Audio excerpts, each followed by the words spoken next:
previous year questions of GATE 2019. Okay, this is first question. I think 1 marks का question रहा होगा। इन्होंने देखो क्या दे रखा है।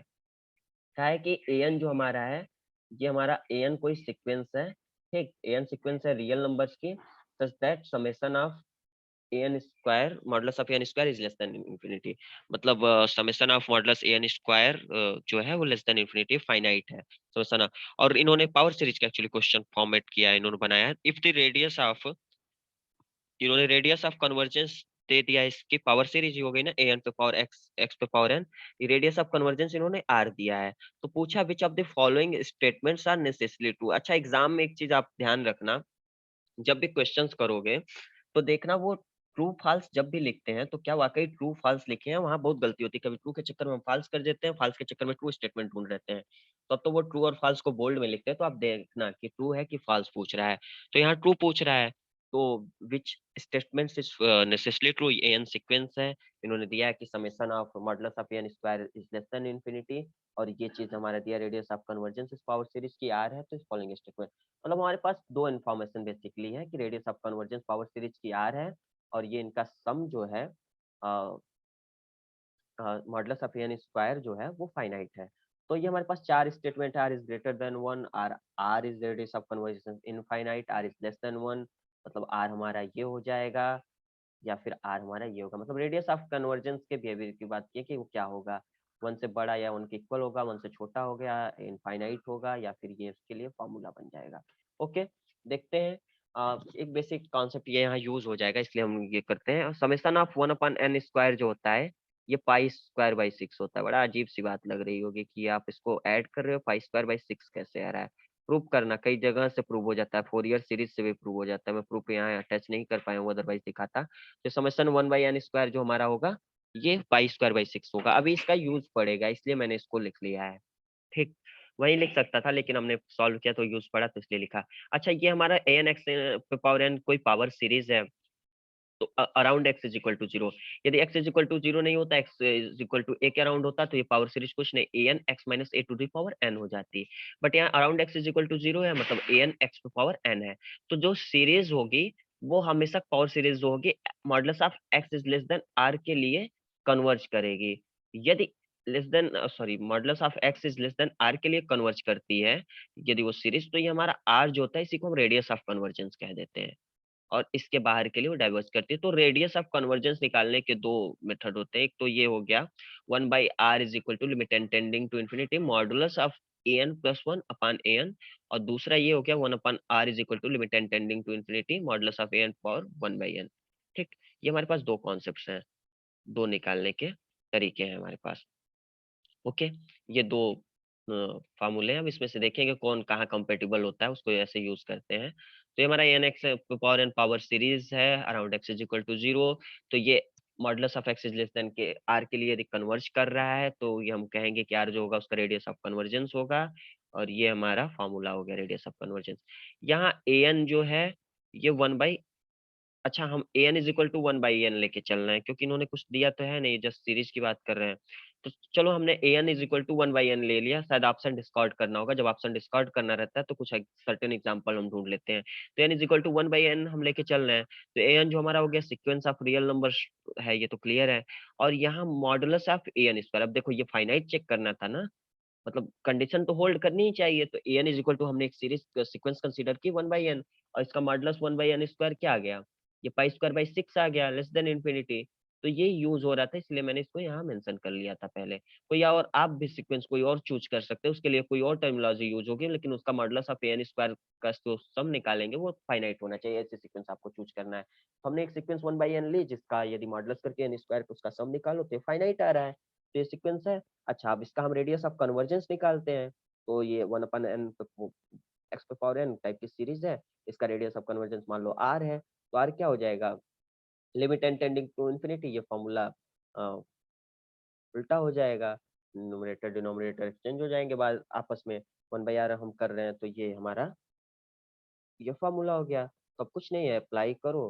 देखो हमने कुछ गलत किया है क्या, एन अपन एन प्लस वन लिखना था, नहीं नहीं सही है, वन अपन एन है ना, तो ये n प्लस वन अपन n और इसके लिमिट अप्लाई करोगे, एन एन कॉमन ले लो, 1 आ गया। रेडियस ऑफ कन्वर्जेंस क्या आ गई, 1। तो हमारा ऑप्शन बी फॉल्स हो गया ना, r इज इक्वल टू 1 हो गया। ये कह रहे हैं r इज लेस देन 1 होना चाहिए, तो ये तो हमारा ऑप्शन फॉल्स हो गया। अब हमारे पास 3 ऑप्शन बचे, देखते हैं। अच्छा, अब ये टर्म थोड़ा हम निकालते हैं क्योंकि इसको भी इन्होंने कहीं बात की है। तो चलो ये भी टर्म निकालते हैं। Summation n is equal to 0 modulus of an square पे पावर 1/2। तो यदि हम ये लेके चलते हैं, वही सीक्वेंस कंसीडर किया है, तो ये 1/n स्क्वायर लेके चलते हैं पावर 1/2। तो चूंकि इसका जो सम आया था वो पाई स्क्वायर बाई 6 आया था, यहाँ n is equal to 0 to infinity मैंने नहीं लिखा है, लेकिन तो ये सम जो आया है वो पाई स्क्वायर बाई 6 आया। पाई स्क्वायर बाई 6 पे पावर 1/2 करोगे तो पाई बाई रूट 6 आ जाएगा। ये तो r के इक्वल है नहीं, ये जो हमारा आर आया था 1 इस सीक्वेंस के लिए, उसके इक्वल तो है नहीं। और ये एक ऑप्शन ये भी दे के बैठे हैं कि ये चीज होना चाहिए, तो ये तो हमारा ये भी फॉल्स हो गया कि ये इसके इक्वल नहीं आया, तो सी स्टेटमेंट भी फॉल्स हो गया। अच्छा, आप समेशन ऑफ एन स्क्वायर मतलब एक ही सीक्वेंस कंसीडर किए और हम 3 ऑप्शन डिस्कार्ड कर पा रहे हैं। जनरली गेट में ऐसा लॉजिक नहीं काम करता, बट ये इस क्वेश्चन में कर लिया। तो समेशन ऑफ एन स्क्वायर, तो फिर यही चीज लिखे, ये देखो पाई स्क्वायर बाई 6 आ गया, ये भी तो आर के इक्वल नहीं है क्योंकि आर तो 1 था। तो हमारा डी स्टेटमेंट भी फॉल्स हो गया। अब जब इतने स्टेटमेंट फॉल्स हो गए तो ये वाला ए वाला तो हमारा ट्रू होगा ही। 3 स्टेटमेंट फॉल्स हो गए तो चौथा बचा। तो मतलब एक एग्जांपल लेके क्वेश्चन करने का ये भी तरीका होता है कि कोई सर्टेन एग्जांपल्स ढूंढ के आप 3 ऑप्शन डिस्कार्ड कर दो तो चौथा तो ट्रू होगा ही। ठीक, या फिर आप प्रूफ करते जाओ, तो ये भी अच्छा तरीका है। ओके, अब हम नेक्स्ट क्वेश्चन पे बढ़ते हैं।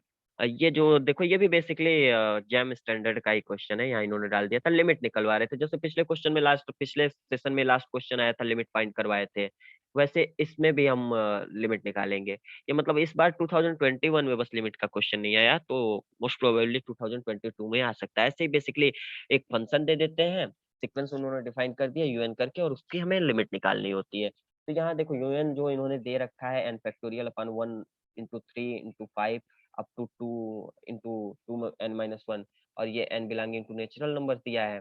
तो हमें लिमिट निकालनी है टेंडिंग टू इन्फिनिटी यूएन के लिए। अच्छा, तो ये एक सीक्वेंस का ही फॉर्मेट हो सकता है, सीक्वेंस का टर्म ही दिया है ऐसे, तो हम क्या कहते हैं, एन कोई सीक्वेंस ऑफ रियल नंबर है। अब यहाँ थोड़ा सा कॉन्सेप्ट लग जाएगा।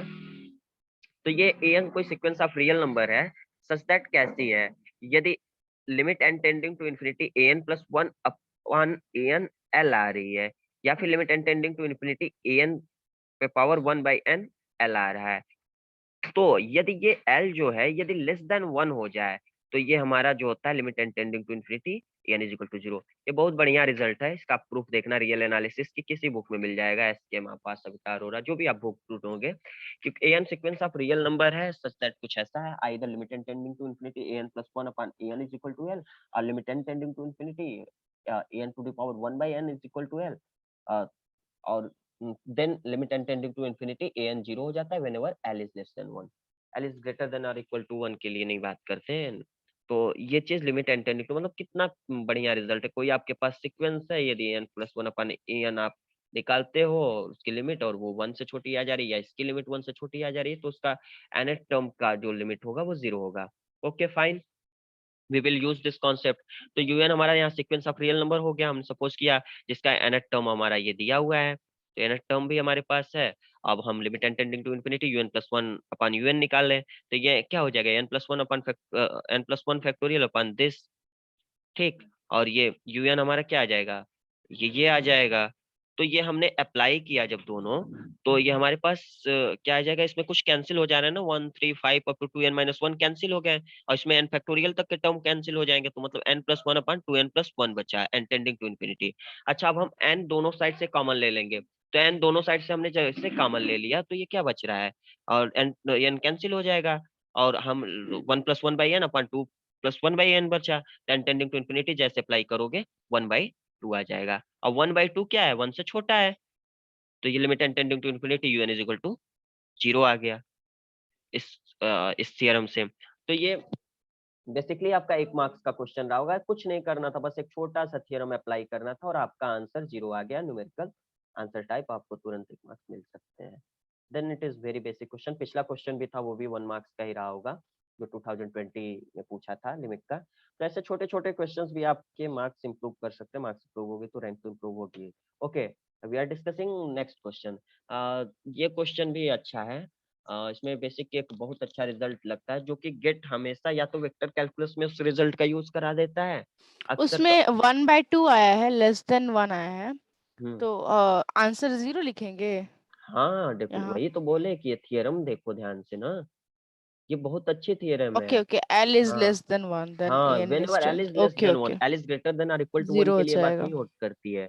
ये आप किसी भी सीक्वेंस को उठाओगे, यदि उनका ये लिमिट यदि वन से छोटी आ रही है, या फिर ये वाली limit n power one by n one से छोटी आ रही है, तो हमेशा limit N tending to infinity n zero होगा। ठीक है इस पे ठीक है। बहुत सारे क्वेश्चंस मिलेंगे। ओके, ये क्वेश्चन है, इसमें एक बेसिक ऐसा रिजल्ट यूज होगा जो जनरली गेट अक्सर पूछता है, हर साल पूछता है। पिछले साल शायद वो नहीं यूज हुआ था, लेकिन पिछले 3-4 साल में यूज हुआ है। इसके बाद के हम जितने भी पेपर देखेंगे उसमें वो रिजल्ट यूज होगा। बेसिकली वो रिजल्ट हमारा यही होता है कि इसकी इसकी वैल्यू क्या होती है। यदि यही आपको पता है तो एग्जाम में वो क्वेश्चन कर ले जाओगे। तो ठीक है, इसमें भी अभी इसकी जरूरत पड़ेगी, तो इसका भी हम प्रूफ देख लेंगे कैसे प्रूफ करते हैं। तो देखते हैं, पहले क्वेश्चन देखते हैं। ये यूएन फिर से इन्होंने डिफाइन किया, देखो गेट कितना बढ़िया, जितने भी फंक्शन डिफाइन कर रहा है उसमें बढ़िया इंटीग्रल साइन वाइन लेके आ रहा है। तो यूएन इन्होंने दिया है कि integral over 1 to n e पे power minus t square d t, और एन जो हमारा नेचुरल नंबर से बिलोंग कर रहा है। Then which of the following statement is true. कह रहे हैं बोथ सीक्वेंस, यहाँ से सीक्वेंस बन जाएगी ना, एन टर्म है। तो यूएन जो हो गया सीक्वेंस, और जो सीरीज हमारी है समेशन एंड यूएन, ये दोनों कह रहे हैं कन्वर्ज करेगी। मतलब इससे सीक्वेंस भी बनवाए और सीरीज कह रहे हैं कन्वर्ज कर रही है। और ये u n is equal to n is equal to one से infinity, both sequence and series कह रहे हैं ये डाइवर्ज करेगी। तो ये सीक्वेंस और सीरीज दोनों के डाइवर्जेंस की बात कर रहे हैं। पहले तो कन्वर्जेंस क्या है कि सीक्वेंस भी कन्वर्ज करेगी, सीरीज भी कन्वर्ज करेगी। दूसरे में बोल रहे हैं सीक्वेंस भी डाइवर्ज करेगी, सीरीज भी डाइवर्ज करेगी। आगे बोल रहे हैं कि हमारा जो u n is equal to n is equal to one से इन्फिनिटी है, ये कन्वर्जेंट हो जाएगी। सीक्वेंस तो हमारी कन्वर्जेंट है भाई साहब, बट ये हमारा जो सीरीज है वो डाइवर्ज करता है। और डी में तो सीधे उन्होंने लिमिट निकाल दी है, मतलब सीक्वेंस कन्वर्ज कर रही है। अच्छा, तो ये चीज हमें लगता है ये गेट का जब क्वेश्चन आता था तो सीक्वेंस ऑफ रियल नंबर्स में इनके सिलेबस का पार्ट होता था। अब शायद नहीं है, बट क्वेश्चन डिस्कस कर सकते हैं, मे बी वो घुमा फिरा के कहीं से पूछ सकते हैं। ठीक है, ये हमारा यूएन है। अब इसी में थोड़ा सा फ्रेमिंग करेंगे और हम ये इवेलुएट करने की कोशिश करेंगे, यूएन को और सिंपल बनाने की कोशिश करेंगे। अच्छा, तो ये हमारा वन से एन है। अच्छा, तो इसको ऐसे भी तो ब्रेक कर सकते हो, जीरो से वन ले लो। ठीक, वन से एन ले लो, और ये जीरो से वन वाली लिमिट को फिर सब्ट्रैक्ट कर दो। ठीक है ना। ये बेसिकली निकालना था, बट हमने ये ऐड करके सब्ट्रैक्ट किया क्योंकि अभी हमें कुछ फॉर्मेशन करना है। तो ये हमारा जीरो से एन बेसिक ये वो आप प्रॉपर्टी लगा सकते हो इसके लिए, इंटीग्रल की। ए से बी और बी से सी लिमिट रहती है तो ए से सी हो जाती है। तो ये जीरो से एन हो गया e power minus t square d t, और ये zero one e power minus t square d t हो गया। इसको इक्वेशन स्टार कह दे रहे हैं हम। Limit N tending to infinity, हम यूएन की इनफाइनाइट पे एन टेंडिंग टू इन्फिनिटी पे लिमिट निकाल रहे हैं। ये चीज हो गया। अच्छा, अब ये एन टेंडिंग टू इन्फिनिटी कर दोगे तो एन के प्लेस पे आप वो रख दोगे इन्फिनिटी, तो ये हमारे पास बन गया। और ये दूसरा तो ऐसे ही रहेगा। ये तो आप इजीली इवेलुएट कर सकते हो क्या आएगा, बट इसको आप कैसे इजीली नहीं इसको भी करोगे, ये आप इजीली नहीं कर पाओगे। इसको कंपैरिजन से करना पड़ेगा, इंटीग्रल का कंपैरिजन टेस्ट लगाना पड़ेगा। लेकिन इसकी फाइनाइट वैल्यू मुझे पता है, इसकी वैल्यू फाइनाइट होती है, भले इनफाइनाइट है, प्रॉपर इंटीग्रल है, बट वैल्यू फाइनाइट होती है। और इसकी वैल्यू जो होती है रूट पाई बाई टू होती है। तो इसको देखते हैं प्रूफ क्या होता है। बेसिक थोड़ा सा प्रूफ है, मैंने प्रूफ को भी अटैच कर लिया है यहाँ। तो देखते हैं।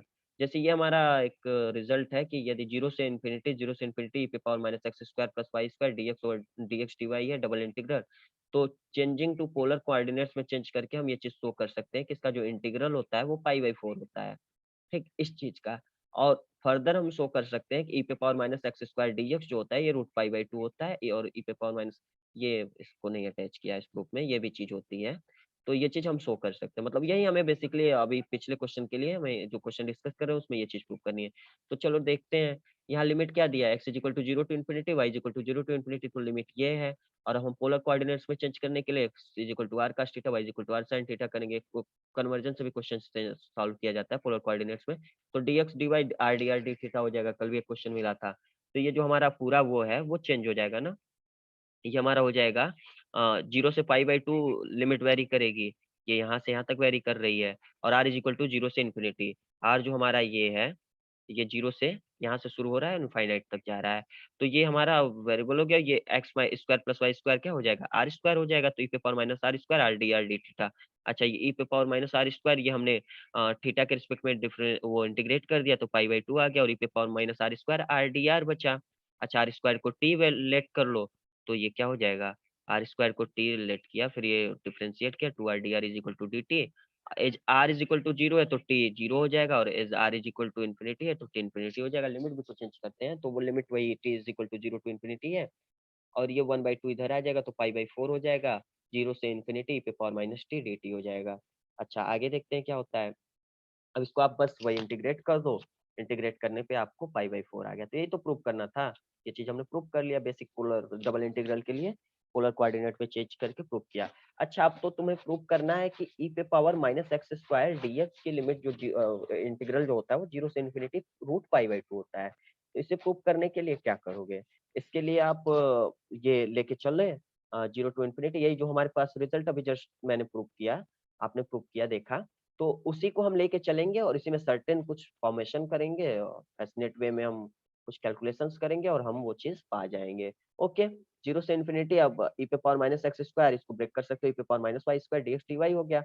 अच्छा अब ये लिमिट जो है इसको सेपरेट कर सकते हो ना, कल जो मैं रूल बता रहा था कि जब ये लिमिट जो है ये मतलब फंक्शन जो है वो एक्सप्लिसिट फंक्शन हो, इम्प्लिसिट नहीं, तो दोनों एक्सप्लिसिट है, दोनों एक दूसरे से अलग अलग हैं। तो ये लिमिट और लिमिट जो है इंटीग्रल्स की वो हमारी क्या बोलते हैं, कांस्टेंट हो, तो दोनों को प्रोडक्ट मतलब इस तरह अलग अलग करके लिख सकते हो। तो ये डीएक्स वाले को इस इंटीग्रल को ऐसे लिख दो और डीवाई को एक साथ कर लो। अच्छा ये तो दोनों सेम ही तो है, आपको पता है integral of f x d x is equal to integral of f y d y, बस वेरिएबल चेंज कर दो, दोनों एक ही चीज है। तो ये क्या हो जाएगा, इसके प्लेस पे भी एक्स कर दो तो ये e पे power minus x square D x, और लिमिट में सब चेंज है तो ये स्क्वायर हो गया इज इक्वल टू पाई/4। तो ये हमारा क्या हो गया, स्क्वायर इधर लेते जाओ, ये हो गया e पे power minus x square D x 0 से इन्फिनिटी, जो लिमिट हो गई रूट पाई/2। बहुत इंपॉर्टेंट रिजल्ट है, प्रूफ आपसे नहीं पूछा जाएगा, बट ये याद रखना है, गेट अक्सर घुमा फिरा के इससे क्वेश्चन पूछा है। तो ठीक है, ये हमारे पास आ गया। अब हम कहाँ थे और कहाँ आ गए, हमारे पास ये रिजल्ट था, इसकी अब बस वैल्यू रखनी थी, इसके लिए हमने ये प्रूफ डिस्कस कर लिया। ठीक है, अब हमारे पास ये चीज थी, अब इसकी हम वैल्यू रखते हैं, तो ये रूट पाई/2 आ गया, और इसकी वैल्यू जो होगी वो कुछ फाइनाइट नंबर एल होगी। क्यों होगी, सम फाइनाइट नंबर, इसका हम बस बेसिक वो आप सोचना, मैंने छोड़ दिया वेरीफाई करना। इस पे आप कंपेरिजन लगाओगे, इंटीग्रल टेस्ट का कंपेरिजन टेस्ट लगाओगे, क्योंकि इसकी जो वैल्यू होगी वो ई पे पावर एक्स डी एक्स से छोटी होती है 0 से 1 के बीच में, और ई एक्स पे power x d x minus x d x से छोटी होगी, वो फाइनाइट होता है, तो ये भी उससे छोटा इंटीग्रल है, तो ये भी फाइनाइट होगा। अच्छा तो ये जो हमारा limit n tending to infinity आ गया रूट पाई/2 माइनस एल आ गया, तो हमारे कौन से ऑप्शन डिस्कार्ड हो गए, ये हमारा ये ऑप्शन तो डिस्कार्ड हो गया 2/e, ये नहीं आ रही है। तो लेकिन यहाँ से एक चीज और पता चल गया कि ये कुछ फाइनाइट वैल्यू आ रही है, मतलब फाइनाइट वैल्यू आ गई, limit n tending to infinity कुछ फाइनाइट आ गया, तो हमारा ये जो सीक्वेंस था वो कन्वर्ज कर गया, कन्वर्ज किया ना। ओके, अब हम सीरीज की बात कर लेते हैं। हमारा कन्वर्ज करने से हमारे दो ऑप्शन के चांसेस बन गए, या तो हमारा ये ऑप्शन सही होगा, और या तो ये सही हो सकता है। दो ऑप्शन के ए और सी के चांसेस बन गए, दो तो डिस्कार्ड कर लिया हमने। तो अब चलो सीरीज की बात करते हैं। अब ये जो एन है वो सीरीज होगी such that limit N tending to infinity n is not equal to zero, then series is divergent. क्या होता है, जो भी सीरीज होती है n tending to sorry n is summation n is equal to 1 to infinity an, और यदि वो कन्वर्ज करती है तो उसका जो nth टर्म का लिमिट होता है वो जीरो होता है। लेकिन यहाँ जो और यदि तो इसका आप निगेशन लोगे तो क्या हो जाएगा, यदि limit N tending to infinity an जो होगा वो नॉट इक्वल टू जीरो होगा, तो ये क्या हो जाएगा, वो हमारी सीरीज जो है वो डाइवर्ज कर जाएगी ना। तो यदि कोई भी आपके पास सीरीज है और ये चेक करना है कि वो डाइवर्जेंट है कि नहीं, तो बस आप इतना कर दो, n tending to infinity n apply करो, एन टर्म पे यदि वो जीरो आ जा रही है तब तो आपको चेक करना पड़ेगा, मे बी वो कन्वर्ट कर सकती है, डाइवर्ज भी कर सकती है, आपको फर्दर इन्वेस्टिगेशन की जरूरत है। लेकिन limit N tending to infinity n जैसे आपने निकाला और ये नॉन जीरो आ जा रहा है, तो ये यहाँ से आपका प्रूव हो जाता है कि हमारी जो सीरीज है वो डाइवर्जेंट हो गई। ओके, ये चीज हो गई। अच्छा वो एक चीज और है कि जो सीरीज कन्वर्ज करेगी उसके लिए n tending to infinity limit लगाओगे, n tending to infinity n तो हमेशा जीरो होगा। तो चलो यहाँ हम देखते हैं, हमारे पास जो limit n tending to infinity un आया था, ये तो रूट पाई/2 माइनस एल आ रहा है जो कि जीरो नहीं है, एल रूट पाई/2 जीरो नहीं है, एल नहीं जीरो है तो जीरो तो होगा नहीं। तो यहाँ से हमारा क्या हो गया, जो सीरीज हम फॉर्म करेंगे un की वो तो हमारी कन्वर्ज कर ही नहीं सकती, नॉट इक्वल टू जीरो आ गया तो डाइवर्जेंट हो गया, तो ऑप्शन सी ट्रू होगा। मतलब हमारी जो सीक्वेंस आई वो तो कन्वर्जेंट थी, बट जो सीरीज आई वो डाइवर्ज की, तो ऑप्शन सी 2 होगा। समझ में आया ना? क्यों हो तुम लोग? हाँ हाँ हाँ हाँ आए। पहले कोई रिक्वेस्ट नहीं आई क्या? होस्ट मैं नहीं हूँ, होस्ट अनु है। तुम नहीं चेक कर नहीं रही आई हो? है। चेक कर रही हो? और हाँ मैंने पता है, सुनो हाँ सुनो, मैंने मीटिंग को ना वेटिंग रूम हटा दिया, डायरेक्ट कोई ज्वाइन कर लेगा सीधा सीधा, ठीक है। लेकिन राम को मैंने मैसेज किया था, राम कह रहा है कि तुम लोग क्लास करो। एनीवेज कोई नहीं, सब नो रिकॉर्डिंग का इशू, वेट कर रहे हैं। No issue recording. Yeah right right. Okay, this is another question from GATE 2019. Okay, this is very interesting question. तब देखो ये सब सिलेबस का ये पार्ट आसान था, क्वेश्चन है। ये काउंटेबिलिटी था, तो ये मतलब सिलेबस का पार्ट था, अब नहीं है सिलेबस का पार्ट, तो अब क्वेश्चन नहीं आएगा, बट डिस्कस कर लेते हैं। ये 4 स्टेटमेंट दिए हैं और इसके बाद इन्होंने बढ़िया एमएसक्यू टाइप का क्वेश्चन फॉर्मेट किया है एमसीक्यू में। पहला इन्होंने दिया है कि सेट जो है क्यू क्रॉस जेड होगा, अनकाउंटेबल होगा, देखने में ही गलत लग रहा है। दूसरा इन्होंने दिया है कि सेट फॉर्म किया है f from f is a function from n to 01, ये फंक्शन ले रहे हैं एन टू 01 में। ये इस नेट का फेवरेट क्वेश्चन है, काउंटेबिलिटी से क्वेश्चन आता है लेकिन ये नहीं है, और ये कह रहे हैं ये जो सेट है वो अनकाउंटेबल होगा। तीसरा इन्होंने कहा है कि the set root p such that p is a prime number, p prime number ले रहे हैं, रूट पी जो होगा वो अनकाउंटेबल होगा। और चौथा इन्होंने कहा कि for any infinite set there exist a bijection from this set to one of its proper subset. तो ये बस रिजल्ट पे क्वेश्चन है, तो इसको देख लेते हैं कौन सा ऑप्शन सही है। और क्यू जो है यहाँ रेशनल नंबर का सेट है, जेड जो है वो इंटीजर्स का सेट है, एन जो है वो नेचुरल नंबर का सेट है। अब ये भी दे दिए हैं, अच्छा किया इन्होंने, मतलब कोई बच्चा भी जाए तो इस क्वेश्चन को टाइप कर सकता है। तो ये ऑप्शन इन्होंने 4 एकदम फ्रेम सही। किए हैं। तो बेसिकली हमें ये चारों स्टेटमेंट्स चेक करने हैं कि कौन ट्रू है कौन फॉल्स है। तो चलो बारी बारी करके देखते चलते हैं। पहला स्टेटमेंट इन्होंने दिया है कि क्यू क्रॉस जेड के काउंटेबिलिटी की बात की है। आपको पता है क्यू काउंटेबल होता है, जेड काउंटेबल होता है। जेड भी होता है। हाँ, क्यू और जेड दोनों काउंटेबल है, तो उनका Cartesian product, in fact finite Cartesian product जो भी होगा वो काउंटेबल होगा। फाइनाइट काउंटेबल होगा। Cartesian product of countable set is countable. ठीक, तो पहला स्टेटमेंट जो हमारा है वो फॉल्स हो गया क्योंकि उन्होंने अनकाउंटेबल दिया है। अनु तुमने पढ़ा है कि नहीं काउंटेबिलिटी वगैरह? क्यों? पढ़ा तो है लेकिन भूल हाँ, गए। तो कोई नहीं, वो हम तुमको बता देंगे कहाँ से पढ़ना है, तो उसको पढ़ना। मनक्रेज का फर्स्ट चैप्टर पढ़ लोगी तो वहाँ से चीजें समझ में आएगी, जेम्स मनक्रेज टोपोलॉजी की। तो मतलब काउंटेबिलिटी ओके यही ओके। होता है कि कोई भी फंक्शन जो, कोई भी सेट जो होता है वो काउंटेबल होता है यदि उस सेट से नेचुरल नंबर के सेट में बाइजेक्शन मिल जाए। ठीक, तो वो काउंटेबल होता है, या तो वो हम्म। सेट फाइनाइट हो, या तो एम्पटी हो, या फिर नेचुरल नंबर के सेट में उसके लिए बाइजेक्शन मिल जाए। तो इक्विवेलेंट हो। तो वो हाँ, तो इक्विवेलेंट हो मतलब बाइजेक्शन मिल जाए, कार्डिनलिटी दोनों की सेम हो जाए, तो हमारा क्या बोलते हैं, काउंटेबल होता काउंटेबल है। हो जाता है। और finite Cartesian product of countable set is countable. तो यहाँ दो ही सेट है, क्यू भी काउंटेबल जेड भी काउंटेबल, तो क्यू प्लस जेड काउंटेबल होगा। इन्होंने दे दिया अनकाउंटेबल, तो पहला स्टेटमेंट फॉल्स। सेकंड स्टेटमेंट की बात करते हैं। इन्होंने ये फंक्शन दिया है एफ फ्रॉम एन टू 01, ठीक ना। अच्छा, तो हमें एक चीज पता है कि नेचुरल नंबर की जो वो कार्डिनलिटी होती है वो हमारी अलिफ नॉट होती है। अलिफ नॉट होती है। तो ये हमारी नेचुरल नंबर की कार्डिनलिटी होती है अलिफ नॉट। ठीक, और जो 01 की कार्डिनलिटी हो तो दिख रहा है 2 है। अच्छा, आप किसी फंक्शन की ये वो सेट ले रहे हैं जिसमें f जो है वो फंक्शन है n से 01 में। ठीक, तो कार्डिनलिटी मतलब इस सेट में कुल कितने फंक्शन होंगे, कार्डिनलिटी आप जिस सेट निकालना है, तो कोई भी सेट जिसमें फंक्शंस दिए हैं मतलब n से 01 मतलब a से b में यदि दिए हैं तो उसकी कार्डिनलिटी क्या हो जाती है, cardinality of set b to the power cardinality of set के। तो यहाँ क्या है, n से 01 में फंक्शन डिफाइन किया है, तो जो कार्डिनलिटी हो जाएगी इस पूरे सेट की वो कार्डिनलिटी ऑफ दिस सेट जो हमारा कोडोमेन का सेट है अपन cardinality of, sorry, to the power cardinality of domain set. तो यहाँ हमारा डोमेन सेट नेचुरल नंबर का है, कोडोमेन सेट 01 का है, तो ये हमने कर दिया cardinality of a is equal to ये zero, cardinality of set 01 to the power cardinality of n। तो ये हमारा क्या हो गया, इस सेट की कार्डिनलिटी 2 है, इस सेट की कार्डिनलिटी नेचुरल नंबर के सेट की कार्डिनलिटी मैंने बताया अलिफ नॉट होती है 2 पे पावर अलिफ नॉट। कॉन्टिनम। हाँ, कॉन्टिनम ये होता है अलिफ नॉट, ये होता है, तो 2 पे पावर अलिफ हाँ नॉट जो होता है वो कॉन्टिनम के इक्वल होता है, इसका भी प्रूफ कॉन्टिनम कर हो सकते जाता हैं। है हाँ, हाँ। तो कॉन्टिनम जो हो गया, और कॉन्टिनम किसकी कार्डिनलिटी होती है, कॉन्टिनम जो हमारी कार्डिनलिटी आर की। होती है वो रियल नंबर की कार्डिनलिटी है। तो अब रियल नंबर हाँ। ए और आर जो हो गए वो इक्विवेलेंट हो गए। इक्विवेलेंट मतलब हो गए ए से आर में बाइजेक्शन मिल गया क्योंकि दोनों की कार्डिनलिटी इक्वल हो गई, तो हमारा सेट ए जो हो गया अनकाउंट। ये अनकाउंटेबल हो गया। तो दूसरा स्टेटमेंट है वो ट्रू है, तो यही दूसरा स्टेटमेंट ट्रू है। अभी आगे भी चेक करना है क्योंकि वो ऑप्शन बोथ 1 एंड 2 ट्रू ऐसे करके बनाए हैं, तो आर अनकाउंटेबल है तो ये भी अनकाउंटेबल हो गया। तो ये हमारा दूसरा स्टेटमेंट जो है ट्रू है। अब स्टेटमेंट 3 की बात करते हैं। रूट पी लिया है such that p is the prime number, ये कह रहे हैं पी प्राइम नंबर है। ओके, ये हमारे पास इन्होंने दे दिया है कि पी जो है हमारा प्राइम नंबर है और रूट पी इस तरह का इन्होंने डिफाइन किया है। अच्छा, as the set of primes is a subset of natural number. Set of primes तो सबसेट ऑफ नेचुरल नंबर होंगे ना, विच इज काउंटेबल। अब जैसे नेचुरल नंबर काउंटेबल है तो किसी भी काउंटेबल सेट का सबसेट जो होगा तो काउंटेबल होगा।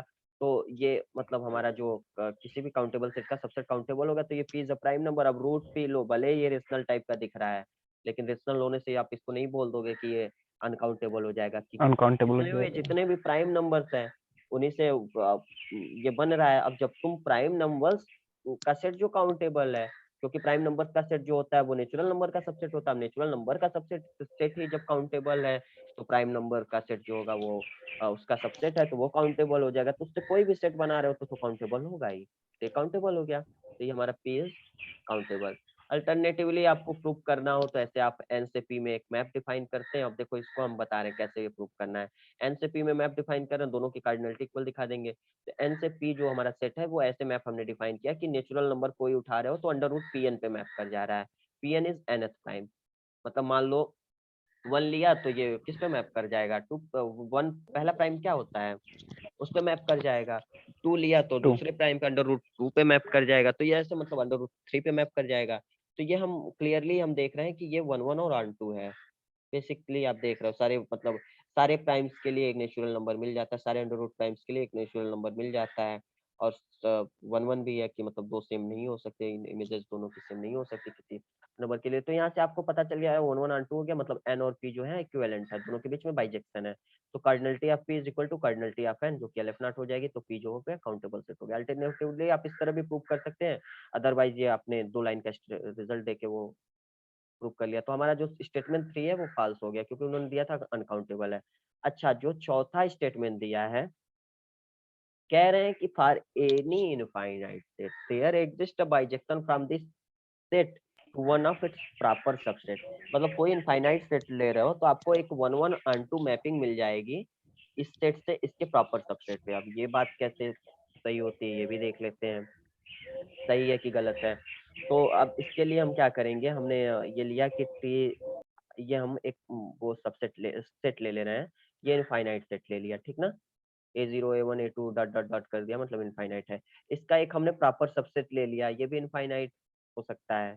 ठीक, प्रॉपर सबसेट लिया मतलब ये सेट इसमें पूरा कंटेन हो जा रहा है, दो एलिमेंट सेम नहीं है, मतलब प्रॉपर सबसेट है। एक एटलीस्ट इसमें टी में जो एक एलिमेंट है वो एटलीस्ट एक्स्ट्रा होगा जो कि एस में नहीं होगा। तो एस इसका प्रॉपर सबसेट है। तो हमने एक मैपिंग डिफाइन कर ली एफ फ्रॉम टी से एस सच दैट कैसा, F A N is equal to A N plus one. मतलब यदि टी का ये A1 उठाते हो तो ये A2 पे जाता है, टी का A2 उठाते हो तो ये A3 पे जाता है। तो ये हमारा पता चल जा रहा है क्लियरली एफ जो है हमारा बाइजेक्शन है, 1 1 ऑन 2 मैपिंग है टी से एस में। ठीक, तो ये टी और एस इक्विवेलेंट हो गया, मतलब एक बाइजेक्शन मिल जाएगा। ठीक, तो हमेशा ये बात तो प्रूव किया जाता है, मैंने बस स्केच आप प्रूव किया, बाकी इसका प्रूफ ठीक ठाक का है। तो वो आप कभी भी कोई भी इनफाइनाइट सेट लोगे तो उस इनफाइनाइट सेट से उसके प्रॉपर सबसेट पे भी एक बाइजेक्शन मिल जाएगा, क्योंकि उसका जो प्रॉपर सबसेट लोगे यार इनफाइनाइट सेट है तो वो भी इनफाइनाइट ही होगा, तो बाइजेक्शन मिल ही जाएगा। ठीक, तो ये चीज हमने प्रूव कर ली। तो ये हमारा ऑप्शन कौन सा ट्रू हो गया, बी वाला ट्रू हो गया। बी में क्या था, बी हमारा 2 ऑप्शन जो एंड था 4 आर 2। 2 एंड 4, तो 2 हमारा ट्रू था ये वाला, और ये 4 भी ट्रू हो गया। तो 2 और 2 4 हमारा ट्रू हो गया। ओके, अब हम नेक्स्ट क्वेश्चन देखते हैं। शशांक ये बताओ, जैसे मान लो पावर सेट ले ले किसी ने उसका सेट का, हम्म, तो फिर उसके बीच में इक्विवेलेंस का कैसे बात करेंगे? डिस्कस कर लिए थे, बाकी डिस्कस करते हैं। आई थिंक यहाँ तक हो गया था ना, यहाँ से डिस्कस करना था, ये भी हमने डिस्कस किया था, कुछ स्लाइड्स मिसिंग थी तो फिर से डिस्कस कर लेते हैं। तो स्टार्ट करते हैं। जैसा कि मैंने बोला था ये ऐसे क्वेश्चंस हर साल के गेट के फेवरेट क्वेश्चन है। एक क्वेश्चन वो सीक्वेंस ऑफ फंक्शन से बनाते हैं या सीरीज ऑफ फंक्शन से, जिसमें वो मतलब एक क्वेश्चन तो आएगा 2 मार्क्स में क्वेश्चन रखते हैं, तो ये क्वेश्चन आपके लिए बोनस होता है, इसको आप इजीली कर सकते हो। और बहुत फेमस फेमस एग्जांपल लेते हैं, बहुत टेढ़ा मेढ़ा फंक्शन नहीं बनाते, सिंपल फंक्शन। ये एक ऐसा एग्जांपल है जो हर बुक में मिल जाएगा।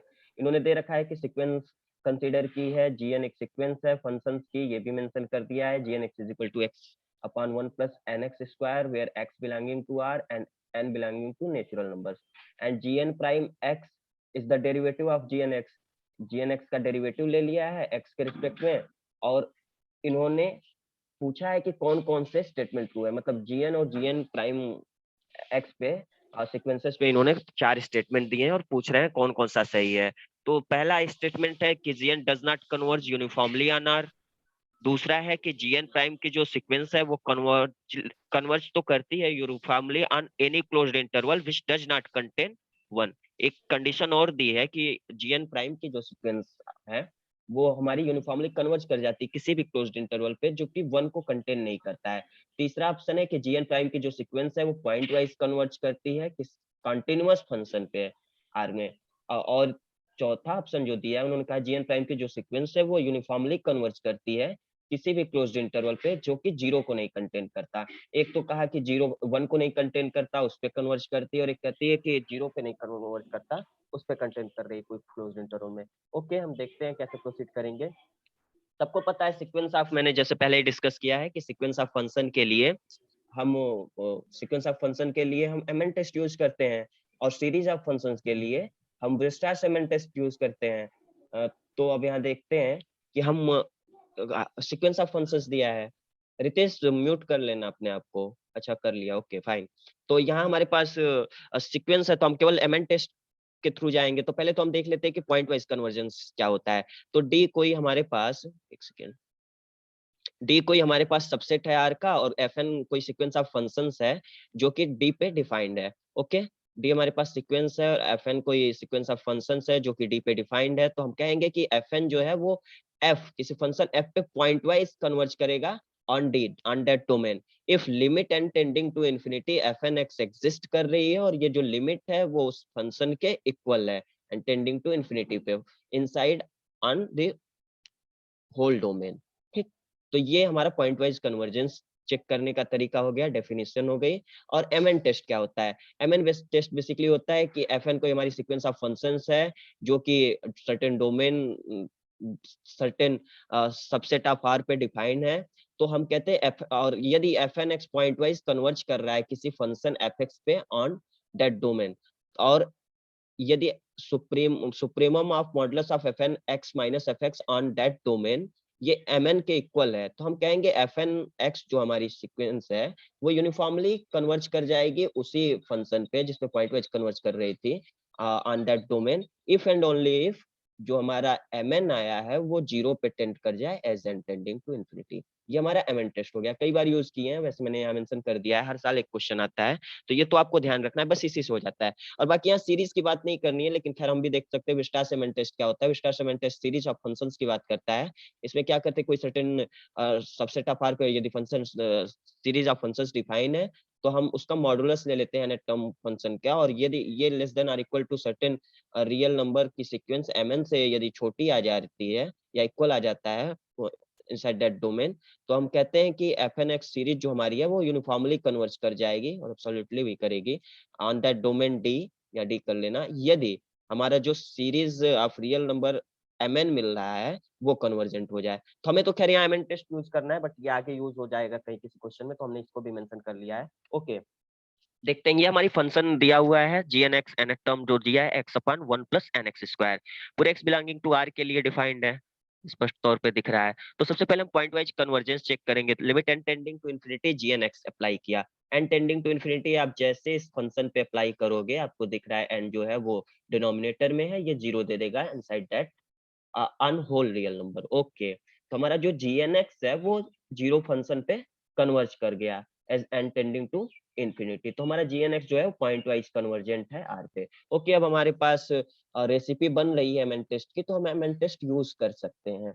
आगे देखते हैं mn टेस्ट यूज करने के लिए हम सबसे पहले mn निकालेंगे। mn क्या होता है? Supremum on x belonging to r of modulus of gn x minus gx function 0 function है और gn x की वैल्यू हमने रखी तो ये पूरा इसी को हमें चेक करना है। यहाँ सुप्रीमम भी ऐड कर देना, गलती से छूट गया है।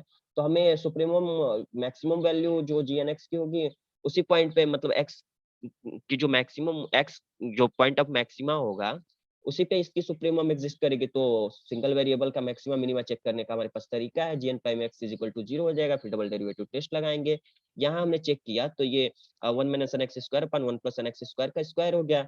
यहाँ से हो जाएगा 1 minus N X square is equal to 0, मतलब N X square is equal to 1, तो X is equal to plus minus root 1 by N.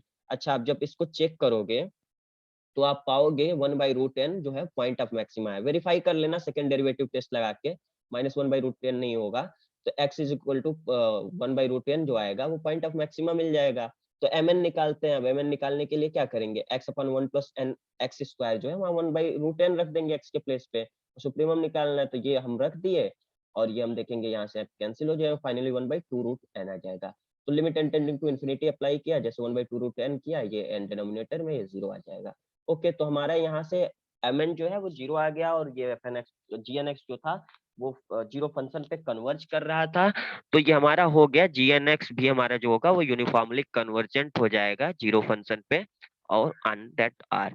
तो हमारा ऑप्शन ए तो फॉल्स हो गया। ध्यान से देखना, ये ऑप्शन ए क्या था, कहा था कि does not converge uniformly on R, तो ये तो फॉल्स हो गया। 3 ऑप्शन अभी वो बचे और तीनों ऑप्शन जीएन प्राइम पे बात की जा रही है। ठीक है, फिर हम जीएन प्राइम निकाल लेते हैं। जीएन प्राइम चूंकि डिफरेंशिएबल फंक्शन है, इजीली डिफरेंशिएट कर देंगे। जीएन प्राइम एक्स हमारा 1 minus N X square upon 1 plus N X square का स्क्वायर आ गया for all X belonging to R. अच्छा, अब यहाँ भी हम पॉइंट वाइज कन्वर्जेंस देख लेंगे। तो G N X limit N tending to infinity, G N prime X किया तो limit N tending to infinity, ये हमने जीएन प्राइम एक्स की वैल्यू रखी और यहाँ से हम इसको 2 पार्ट्स में डिवाइड कर देंगे लिमिट को, 1 by 1 plus N X square का स्क्वायर और ये X square upon N common ले लिया, 1 by N plus X square. अब हम इजीली इसमें N tending to infinity limit apply कर देते हैं। तो जब ये 0 नहीं है तो ये हम देखेंगे 0 आ जाएगी, ये भी 0 हो जा रहा है, ये भी 0 हो जा रहा है। और एक चीज और करेंगे कि जब हम 0 की बात करेंगे तो हम 0 के लिए इस फंक्शन में 0 रख के चेक करेंगे। तो जैसे आप 0 रखोगे तो 1 माइनस 0 अपॉन 1 प्लस 0 हो जाएगा, मतलब ये 1 आ जाएगा। तो x इज इक्वल टू 0 पे ये 1 आ रहा है और अदरवाइज ये 0 आ रहा है, मतलब जो हमारा फंक्शन आ रहा है वो एच एक्स जो आ रहा है 1 आ रहा है और 0 आ रहा है। G N prime X actually X is equal to 0 पे जो है वो आ रहा है आपका 1, तो लिमिट अप्लाई करेंगे तो कांस्टेंट पे लिमिट अप्लाई हो रही है तो 1 ही होगा। तो एच एक्स जो हमारा फंक्शन आ जा रहा है वो हमारा पीसवाइज फंक्शन आ रहा है 1 और 0 पे। तो हम क्लियरली कह देंगे कि जीएन प्राइम एक्स कन्वर्ज कर रहा है pointwise to H X on R, इस पे कन्वर्ज कर रहा है। लेकिन इनका ऑप्शन क्या है, इन्होंने ऑप्शन जो दे रखा है वो तो ये कह रहे हैं कि g n x converges sorry pointwise converge एक कंटिन्यूअस फंक्शन पे कर रहा है। तो मतलब यहाँ तो कन्वर्ज तो कर रहा है लेकिन क्या ये फंक्शन एच एक्स कंटिन्यूअस है, वेरीफाई करना। वेरीफाई करोगे सिंपल लॉजिक लगा के तो ये हमारा फंक्शन जो आ जाएगा वो कंटिन्यूअस नहीं है। तो ये हमारा फंक्शन कंटिन्यूअस नहीं है तो हम कहेंगे G N prime does not converge pointwise to a continuous function on R. Converge तो कर रहा है लेकिन कंटिन्यूअस फंक्शन पे नहीं कर रहा है, तो हमारा ऑप्शन सी जो हो गया फॉल्स हो गया। अच्छा, अब ये हम बात करेंगे यूनिफॉर्मली कन्वर्जेंट की, क्योंकि पॉइंट वाइज कन्वर्ज तो है, कन्वर्जेंट तो है। Here clearly G N prime will converge uniformly on any closed interval that does not contain 0। ठीक, 0 पे नहीं करेगा since the limit function h is not continuous at x is equal to 0 only. इसको भी आप चाहो तो टेस्ट लगा के वेरीफाई कर सकते हो, बट जैसा हमने पिछला वो किया तो उसके बेसिस पे इसको भी बोल सकते हैं। तो ऑप्शन डी ट्रू हो गया, जिसमें लिखा है कि वो किसी भी क्लोज्ड इंटरवल पे यूनिफॉर्मली कन्वर्जेंट हो गया। बाकी वो थ्योरम भी लगा सकते हो क्लोज्ड इंटरवल वाली, तो ये क्लोज्ड इंटरवल पे क्या बोलते हैं यूनिफॉर्मली कन्वर्जेंट हो जाएगा जिसमें 0 नहीं है। तो ऑप्शन बी इनकरेक्ट हो गया। जीएन प्राइम जो कि एक्स इज इक्वल टू 0 पे कन्वर्जेंट नहीं हो रहा है, वो कह रहे हैं कि डज नॉट मतलब 1 को हटाओ तब यूनिफॉर्मली कन्वर्जेंट नहीं होगा। तो ये 1 पे तो है, 0 पे नहीं है, तो ऑप्शन डी हमारा जो है वो ट्रू हो गया। ओके, समझ में आया ना? क्यों शैलेश हाँ Tripathi? Shashank. Okay, all right ना? हाँ हाँ। Okay, let's proceed to next question.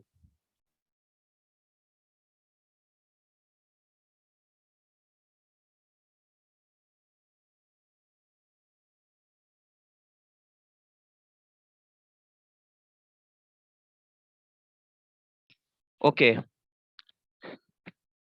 1 hour. Okay, this is another question which are sure certain to be asked in every year GATE examination हर बार पूछता है, नेट में भी पूछता है, यहाँ भी पूछता है।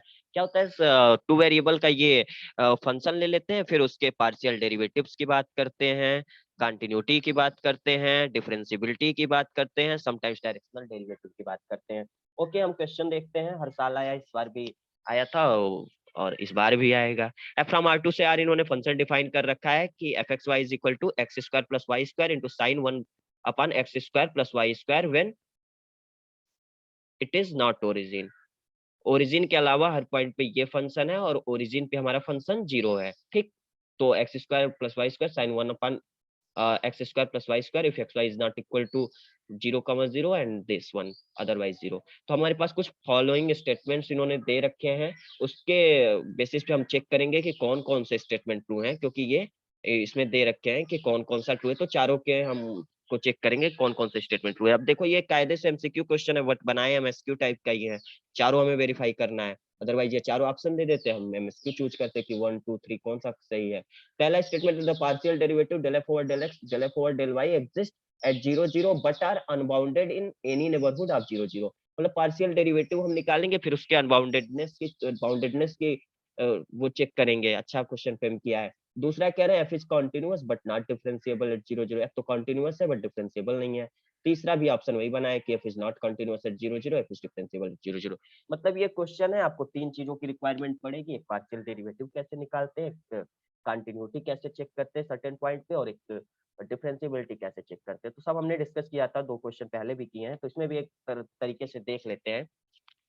कोई भी फंक्शन हमारा एफ एक्स वाई होता है, वो किसी पॉइंट ए बी पे कॉन्टिन्यूअस होता है यदि limit x Y tending to F x Y at that point A B exist करे वो, और वैल्यू ऑफ द फंक्शन के इक्वल हो जाए। तो पहले तो हमें ये पता होना चाहिए कि एग्जिस्टेंस कैसे चेक करते हैं। तो ये एक जनरल क्राइटेरिया है जिससे हम चेक कर सकते हैं कि लिमिट एग्जिस्ट करती है कि नहीं करती है। तो ये ट्रिक मैंने कॉन्सेप्ट बताया ही है। एफ एक्स वाई कोई फंक्शन है तो चेक करने का whether limit x Y tending to A B F x Y exist और नॉट। क्या करना है, ये एक्स वाई से हम एक सर्कल मतलब इस तरह बना सकते हैं, ए बी पे पहुंचना है तो ये आर डिस्टेंस ले ले, तो आर तो जैसे हम ए बी पे अप्रोच करेंगे तो 0 हो जाएगा, और ये इसका इस पे projection R cos theta R sine theta हो जाएगा यदि एंगल थीटा हो जाए तो, और थीटा यहाँ 0 से 2 पाई तक वेरी कर सकता है। तो चलो हम कुछ नहीं करेंगे, एक्स वाई को जो है A plus are cos theta और B plus are sine theta से रिप्लेस कर देंगे। ठीक, बताया था क्यों करते हैं। ओके, तो ये हमने रिप्लेस कर दिया, limit x Y tending to A B F x Y क्या हो जाएगा, आर अप्रोच करेगा 0 पे, limit are tending to 0 F A plus are cos theta comma b plus are sine theta. मतलब एक्स और वाई को a plus are cos theta और B plus are sine theta को रिस्पेक्टिवली हमने replace किया। और जब ये राइट हैंड साइड की लिमिट जो है वो इंडिपेंडेंट ऑफ थीटा हो जाएगी, तो लेफ्ट हैंड साइड की लिमिट एग्जिस्ट करती है यदि इंडिपेंडेंट ऑफ थीटा हो, और यदि ये राइट हैंड साइड की लिमिट थीटा पे डिपेंड कर जाए तो लिमिट डज नॉट एग्जिस्ट होगी। ये सब भी डिस्कस किया गया है, क्या रीजन है। ओके, पार्शियल डेरिवेटिव अब हम देखते हैं एफ एक्स वाई का। ठीक, इसका भी फॉर्मूला हमें पता है, और ये चीज जब हमने कर लिया, लिमिट एग्जिस्टेंस की बात हो गई और ये लिमिट एग्जिस्ट कर रही है और is equal to F at A B हो जाता है, ए बी पॉइंट पे हमारा फंक्शन जो है वो कंटिन्यूअस हो जाएगा। तो ऐसे चेक करेंगे। अब पार्शियल डेरिवेटिव कुछ नहीं, एफ एक्स वाई हमारा फंक्शन दिया है, तो partial derivative with respect to X क्या हो जाएगा, limit H tending to 0 at A B F A plus H comma B minus F A B upon H, और इसी तरह वाई के रिस्पेक्ट में निकालेंगे एट ए बी, तो limit K tending to 0 F A comma B plus के minus F A B upon के। Okay, अब डिफरेंशिएबिलिटी की बात कर लेते हैं। एक तो डिफरेंशिएबिलिटी मैंने पहले भी एक तरीका डिस्कस किया है, ये भी तरीका है, दोनों में से जो आपको इजी लगे आप उसको अप्लाई कर सकते हो। ठीक, तो पहला ये क्या दिया है, डी से आर, डी क्लियरली है कि वेक्टर वैल्यूड मतलब R2 का सबसेट होगा, और ये हमारा फंक्शन रियल वैल्यूड है, तो ये रियल वैल्यूड फंक्शन है, open set D subset of R2 पे डिफाइंड है। और तो हम f को कहेंगे कि डिफरेंशिएबल है किसी certain point A B inside that domain. A B point पे ये डिफरेंशिएबल होगा, कैसे होगा चेक करने का तरीका है। इफ यदि हम एफ ए plus H comma B plus के minus F A b is equal to ये लेके चलें a h plus b k plus under root H square plus के स्क्वायर इंटू ये another function g h comma k. यहाँ ए और B क्या होते हैं, रियल नंबर्स होते हैं जो कि इंडिपेंडेंट होते हैं एच और के। एक्चुअली ए और बी जो होते हैं वो एफ का पार्शियल डेरिवेटिव, ए जो होता है एफ का partial derivative with respect to x at A B होता है, और बी जो होता है एफ का partial derivative with respect to Y at A B होता है। तो ये जब आप निकालोगे तो ये जब कोई रियल नंबर आएगा, क्योंकि ये भी एक पॉइंट भी रखा जा रहा है, ये रियल नंबर आएगा तभी तो डिफरेंशियबिलिटी की बात कर सकते हैं। अब मान लो ये एग्जिस्ट ही ना करे, क्योंकि लिमिट से ही तो निकाल रहे थे पार्शियल डेरिवेटिव, और ये मान लो एग्जिस्ट ही ना करे, तब तो हम डिफरेंशियबिलिटी की बात कर ही नहीं सकते। यहाँ से क्लियर है। तो मतलब यदि एग्जिस्ट नहीं करता है पार्शियल डेरिवेटिव, तो हमारा फंक्शन डिफरेंशिएबल नहीं होता है।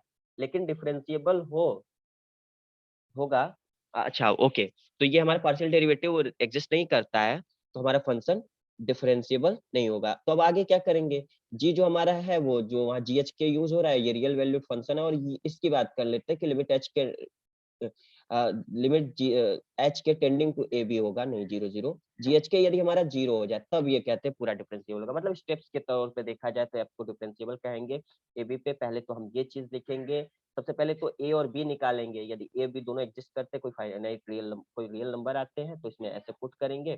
फिर यहाँ से जी एच के निकालेंगे, और यदि जी एच के की लिमिट एच के टेंडिंग टू ए बी पे 0 हो जा रही है, तो हम कहेंगे कि हमारा फंक्शन जो है वो डिफरेंशिएबल हो जाएगा at that point. Okay, check करते हैं।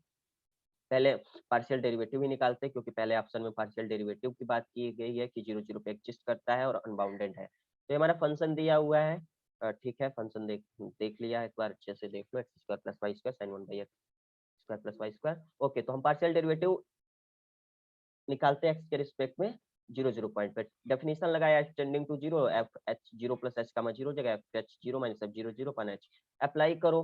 ये अप्लाई करोगे आप क्या हो जाएगा, h square sine 1 by H square minus 0 upon h, limit H tending to 0 apply किया, h sine 1 by H square. अब यहाँ तो सेपरेट करने की कोई जरूरत नहीं है, एक थियरम होती है कि यदि एफ हमारा बाउंडेड है, एफ हमारा फंक्शन बाउंडेड फंक्शन है, और जी एक्स जो है हमारा फंक्शन वो उसकी लिमिट 0 है एक्सटेंडिंग टू 0 के लिए, तो एफ जी होगी तो उसकी भी लिमिट 0 होगी as x tending to 0। F bounded, g की लिमिट 0, तो एफ जी की लिमिट 0 होगी। तो यहाँ देखो sine 1 by H square bounded हो जाएगा, क्योंकि साइन एक्स एक बाउंडेड फंक्शन होता है, -1 से 1 के बीच में इसके इसकी वैल्यूज आती हैं, रेंज जो होती है, तो वो -1 से 1 होती है। तो साइन 1 बाई एच स्क्वायर हमारा बाउंडेड हो गया, और एच जो हो गया ये एच टेंडिंग टू 0 पे 0 हो गया। तो ये तो आप अप्लाई किए, यहाँ से 0 मिल गया, ये सेपरेट करने की कोई जरूरत नहीं थी, तो ये 0 मिल गया। हमारा क्या मिल गया, del F over del X जो है वो एग्जिस्ट कर जाता है 0 0 पे। अच्छा, del F over del X exist कर गया, तो हम चेक करेंगे कि अनबाउंडेड है या बाउंडेड है। कुछ नहीं, F X at X Y निकालो। अब ये निकालना आप लोगों ने खूब किया है, y को हम कांस्टेंट रख के x के रिस्पेक्ट में डेरिवेटिव करेंगे, ये चीज आ जाएगा मेरा, चेक करना यही आएगा। तो ये आया। अब इस पे आप टेंडिंग टू 0 0 के नेबरहुड में बात की गई है, तो 0 0 X limit x Y tending to 0 0 apply करोगे एफ एक्स वाई पे, क्लियरली आपको दिख रहा है ये सब डिनोमिनेटर में है, तो ये इनफाइनाइट हो जाएगी लिमिट। तो ये हमारा क्या हो गया, F x is unbounded in neighbourhood of 0 0। तो हमारा एफ एक्स जो हो गया अनबाउंडेड हो गया। तो एफ एक्स तो एग्जिस्ट किया 0 0 पे पार्शियल डेरिवेटिव, लेकिन वो अनबाउंडेड हो गया है। और दूसरी चीज देखो, ये एक्स और वाई दोनों सिमेट्रिक टाइप के दिख रहे हैं ना, जैसे एक्स स्क्वायर वैसे वाई स्क्वायर, तो वाई के लिए भी पूरी बात होल्ड कर जाएगी कि डेल एफ और डेल वाई एग्जिस्ट तो करेगा 0 0 पे, बट अनबाउंडेड हो जाएगा। तो इसी तरह से symmetric function in x and y, तो f y also exist at 0 0, f y is unbounded in any neighbourhood of 0 0। तो हमारा जो स्टेटमेंट 1 था वो तो ट्रू हो गया।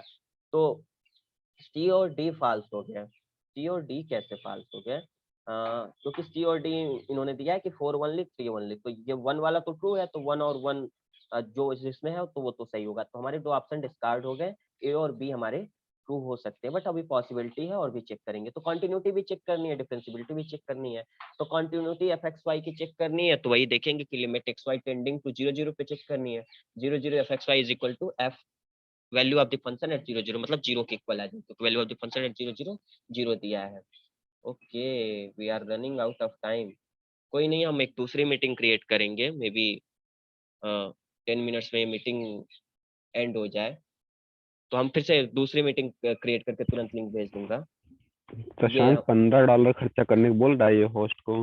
हाँ, क्या चीज? होस्ट को $15 खर्चा करने के लिए बोल रहे हैं। अरे कोई नहीं, $1 नहीं खर्चा करना है अभी, ये एग्जिट हो जाएगी तब तक हम एक क्वेश्चन कर लेते हैं, हम दूसरी मीटिंग तुरंत क्रिएट कर देंगे, ज्यादा टाइम नहीं लगेगा, आपको लिंक मिल जाएगी। तो ये let X is equal to are cos theta, Y is equal to are sine theta, ये हम रिप्लेस करेंगे। तो limit x Y tending to 0 0 F x Y क्या हो जाएगा, limit are tending to 0 F R cos theta R sine theta, आप इसको रखोगे तो ये R square sine 1 by R square पे लिमिट 0 है, साइन 1 बाई आर स्क्वायर हमारा जो है बाउंडेड हो गया, तो लिमिट 0, मतलब एफ जो है वो कॉन्टिन्यूअस हो जाएगा, क्योंकि जो ये लिमिट आई 0 और value of the function at 0 0 ये भी 0 है, तो हमारा ये फंक्शन कॉन्टिन्यूअस हो गया। ओके, डिफरेंशिएबिलिटी चेक करनी है हमें, तो डिफरेंशिएबिलिटी चेक करने के लिए हम क्या करेंगे, by definition a is equal to F X at 0 0 is equal to 0। ठीक, डेफिनेशन से हमारे पास ये है, एफ वाई एट 0 0 ये भी 0 है, तो ये हम अब वो डेफिनेशन हमने जो दिया था वो यूज करेंगे, f h k comma minus f 0 0 is equal to a h plus b k plus under root H square plus के स्क्वायर जी एच के। यहाँ से आप सीख लेना इसको यूज करना, क्योंकि बहुत यूजफुल हो जाता है। तो यहाँ से क्या आ गया, under root H square plus के स्क्वायर, इसकी वैल्यू रखें sine 1 upon H square plus के स्क्वायर, और ये माइनस 0 और ये 0 प्लस 0 ये हमारे पास आ गई, तो जी एच के क्या आ गया, g h k is equal to under root H square plus के square sine 1 by H square plus के स्क्वायर। अब हम यहाँ से देखते हैं, तो ये क्या हो गया, हम जी एच के की लिमिट निकालेंगे, ए वीक पॉइंट क्या है 0 0 है, तो लिमिट एच के tending to 0 0 ji h k is equal to क्या हो गया, लिमिट आर टेंडिंग टू 0, वही कॉन्सेप्ट लगा देंगे कैसे चेक करते हैं R cos theta sine theta में। तो ये भी हमारा 0 0 आ गया, मतलब एफ जो हमारा है लिमिट एग्जिस्ट कर गई, तो ये हमारा क्या बोलते हैं 0 आनी चाहिए थी, लिमिट 0 आ गई, हमारा जो है एफ जो है वो डिफरेंशिएबल भी हो गया। तो ये हमारा बी ऑप्शन ट्रू हो जाएगा, क्योंकि चौथा स्टेटमेंट है, तो 1 और 4 ट्रू होंगे, तो वो जो कि बी में इन्होंने प्रिंट किया है। ओके, अब नेक्स्ट क्वेश्चन देखते हैं। आई थिंक इसमें हमारा वो सेशन एंड हो जाए, तो हम देखते हैं। क्वेश्चन नंबर 15 है जी, फ्रॉम R2 से R2 हमारा फंक्शन दिया हुआ है defined by G x Y, इन्होंने डिफाइन कर रखा है ई एक्स कास वाई कमा ई एक्स साइन वाई, और ये ए बी पे इन्होंने वैल्यू दे रखी है कि जी 1 कमा पाई बाई 3 है। तो आर हमारा set of real number, set of R2 सब आपको पता है, तो फिर ये कह रहे हैं विच of the following statement is true.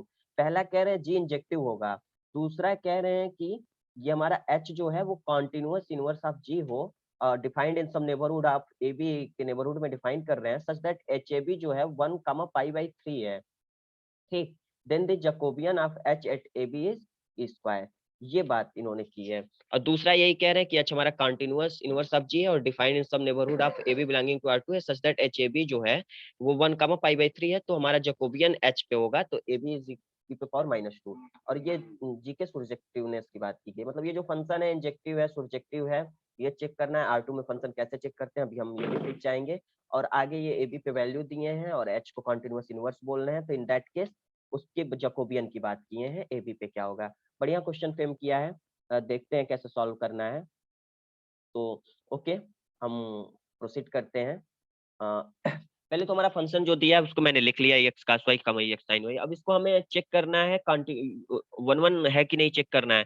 तो चलो एक मैंने पॉइंट ले लिया x comma zero when y is 0, तो हमारे आ गया e x cos zero e x sine zero, तो ई एक्स कामा जीरो आ गया। अच्छा, अब हम वाई 2 पाई ले लिए, मतलब दूसरे पॉइंट पे चेक कर रहे हैं, जब वाई 2 पाई है और एक्स कोई रियल नंबर हो सकता है, एक्स कामा 2 पाई पे, तो हमारा ये फंक्शन जो आ गया ई एक्स कामा जीरो। अब आपको क्लियरली दिख रहा है कि दो पॉइंट्स पे वैल्यू तो सेम मिली, लेकिन ये पॉइंट्स क्या सेम है, एक्स कामा जीरो और एक्स कामा 2 पाई सेम होंगे नहीं होंगे, एक्स को 1 भी ले लो तो भी नहीं सेम होगा, तो हमारा clearly g is not injective. ऐसे भी चेक कर सकते हैं, बाकी इसमें आप इनवर्स मैपिंग थ्योरम वगैरह भी लगा सकते हैं, बट हमने बेसिक टूल्स से ही बढ़ा हूँ, क्योंकि मुझे बहुत उसका आइडिया नहीं था इनवर्स मैपिंग थ्योरम का, बट आप उससे भी इजीली कर सकते हो।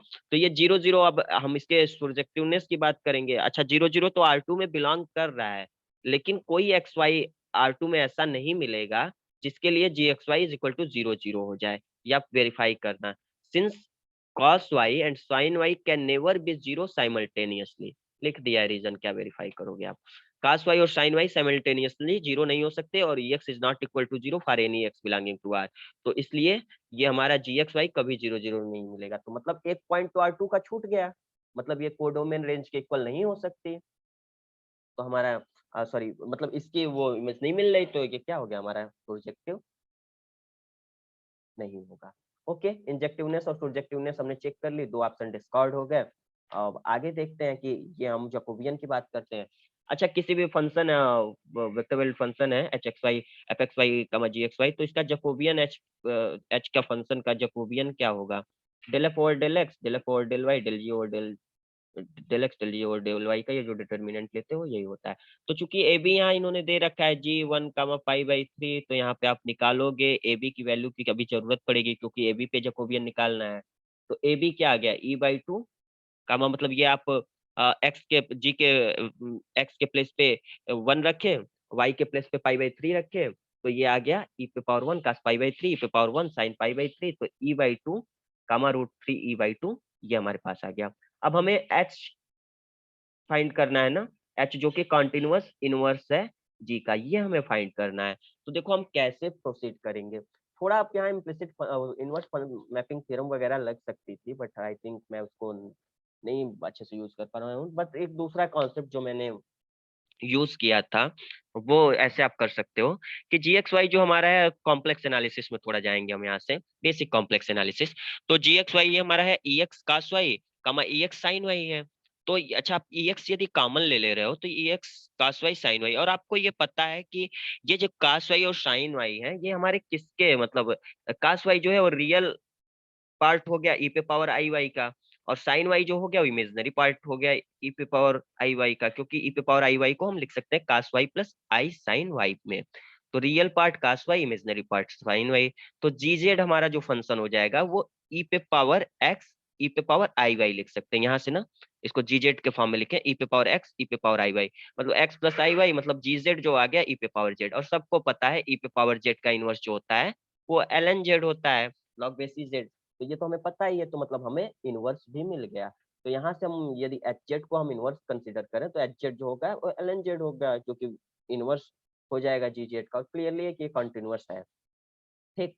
तो ये हमारा एल एन जेड को थोड़ा इसको एक्स और वाई के टर्म में लाते हैं, क्योंकि एक्स वाई की बात करनी, वैल्यू जो निकालनी है ए बी पे निकालनी है जकोबियन की। तो इसको जेड को हमने एक्स प्लस आई वाई लिखा, और आपको पता है यूलर्स आइडेंटिटी होती है x plus i y is equal to z is equal to r i theta, r जहाँ x under root x square plus Y square होता है, theta is equal to tan inverse y by x होता है। तो ये हम log e r e i theta हो जाएगा, इसको हम लॉगरिथम की प्रॉपर्टी लगाएंगे, log base e log r base e plus log e i पे पावर आई थीटा बेस ई। तो ये एल एन आर प्लस आई थीटा हो जाएगा, क्योंकि लॉग ई बेस ई जो होता है एल एन ई जो होता है ऑफकोर्स वो 1 होता है। तो ये हो गया। अब ये हम आर की वैल्यू रख देंगे under root x square plus Y square plus i tan inverse y by x, मतलब ये 1/2 बाहर आ जाएगा, x square plus Y square power 1/2 होगा ना, लॉगरिथम की प्रॉपर्टी लगाओगे बाहर आ जाएगा, और ये चीज बचा, और tan inverse y by x, मतलब ये एच एक्स वाई जो आ गया वो किस फंक्शन का, एल एन जेड का रियल पार्ट और इमेजिनरी पार्ट हो गया ना। तो 1/2 l n e x square plus Y square का tan inverse y by x. तो ये हमारा इनवर्स हो गया ना जी एक्स वाई का।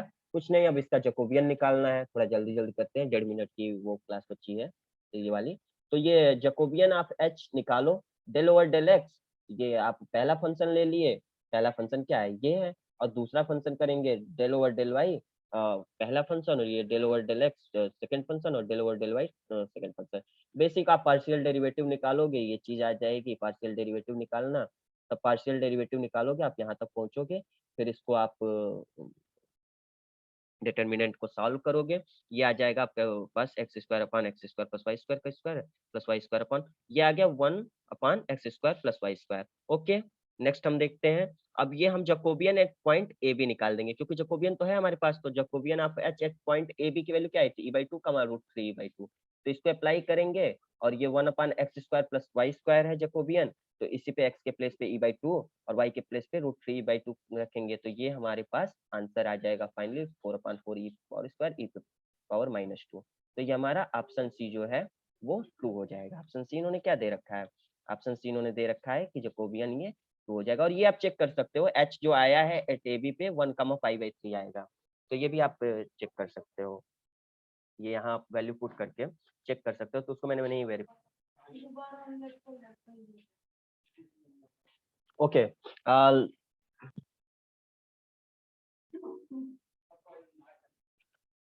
सी दिस क्वेश्चन, ये क्वेश्चन भी आपका मैंने जैसे डिस्कस किया था किस टाइप का, तो क्वेश्चन आना ही है। ये भी एक फिक्स पैटर्न है जिसमें एक क्वेश्चन इस टाइप का आता ही है, जो इसमें लोकल मैक्सिमम मिनिमम और सैडल पॉइंट की बात की जाती है। तो ये हर साल फिक्स पैटर्न, आपने 21 में देखा क्वेश्चन आया था, 2020 में आया, 19 में आया, इवन आप प्रीवियस ईयर्स में भी जाएंगे तो इससे क्वेश्चन आपको सर्टेन मिलेगा। और ये क्वेश्चन हमारा 2 मार्क्स का होता है। देखिए R2 से R में एक फंक्शन दिया हुआ है fxy is equal to x पे power 6 minus 2x square y minus x पे power 4y plus 2y square, 6 degree का पॉलिनोमियल है बेसिकली। और यहाँ R set of real numbers, R2 भी इन्होंने दे रखा है क्या है, तो ये तो मतलब आपको बच्चों के लिए भी पूरी चीजें यहाँ इन्फॉर्मेशन इन्होंने दे दी। देखिए कि जिसको सर्टेन डेफिनेशन पता हो वो भी क्वेश्चन कर सकता है। Okay, which of the following statement is true, ध्यान देना, ट्रू या फॉल्स पूछते हैं, तो यहाँ ट्रू पूछा है। 4 स्टेटमेंट इन्होंने दिए हैं। F has a local maxima at origin, f has a local f has a local minimum at origin, f has a saddle point at origin, and fourth option is the origin is not a critical point.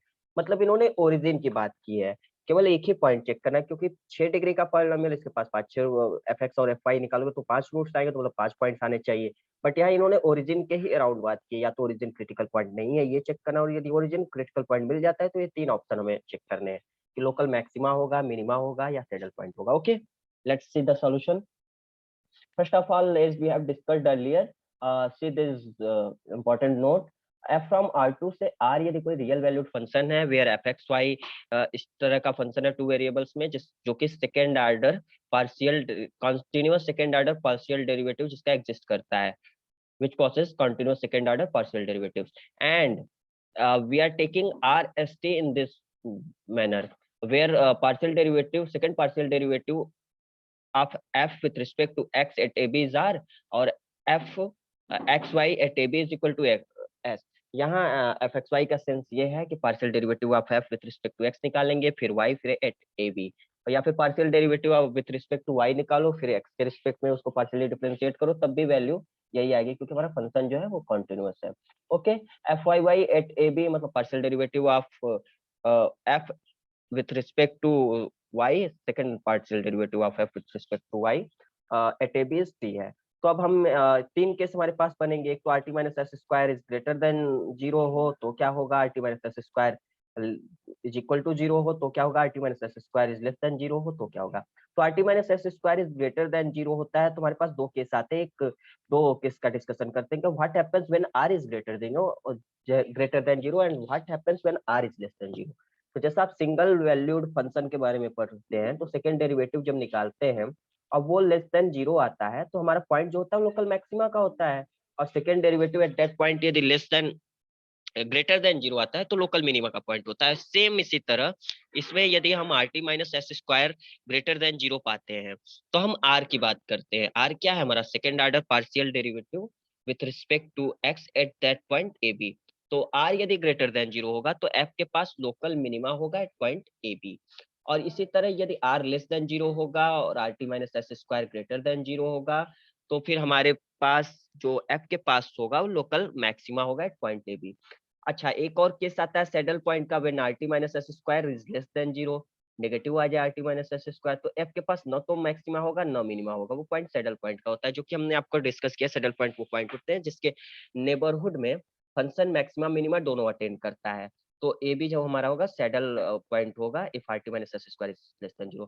अच्छा, एक और case बनता है, मान लो R T minus S square 0 हो जाए तो ये क्या होगा, इस केस में हम कहेंगे कि फंक्शन के पास एक्सट्रीमा हो भी सकता है, नहीं भी हो सकता है, but further investigation is required.